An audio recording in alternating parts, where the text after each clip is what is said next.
மத்திய அரசு எடுத்தது ஒருவேளை தப்பாக பொய்யா போயிடுச்சுன்னா நம்ம வந்து கிராஸ் செக் பண்ணோம்னா மாநில அரசு எடுத்தாங்கன்னா அதை இவங்க என்ன நினைக்கிறாங்கன்னா மத்திய அரசு ஊழியர்கள்லாம் வச்சு ஒரு சர்வே எடுப்பாங்க, மாநில அரசு ஊழியர்கள் வச்சு ஒரு சர்வே எடுப்பாங்கன்னு கிடையாது. மத்திய அரசு எடுக்க போவதுமே மாநில அரசு மூலமாக தான் இந்த நடைமுறைப்படுத்த போகுது.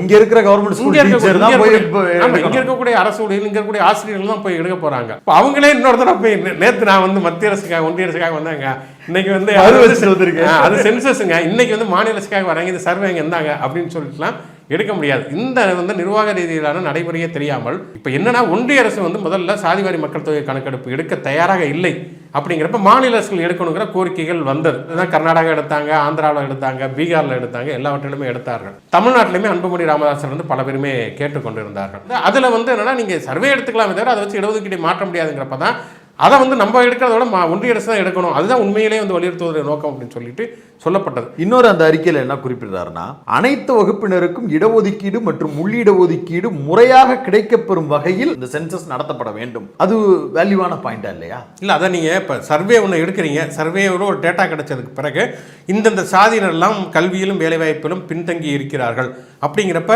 அதற்கேற்ப நீங்கள் இடஒதுக்கீட்டை மாற்றி அமைக்கணும்னு சொல்லலாம். சர்வேவே எடுக்கிறப்ப நீங்கள் இடஒதுக்கீட்டுக்கு ஏற்ற மாதிரி நீங்கள் எப்படி சர்வே எடுக்க முடியும்? எழுதின ஆன்சருக்கு தான் மார்க் போட முடியும். ஆமாம், மார்க்குக்கு ஆன்சர். ஆமாம், அதுதான் அது வந்து தெரியாமல் அதை வந்து போட்டிருக்காரு.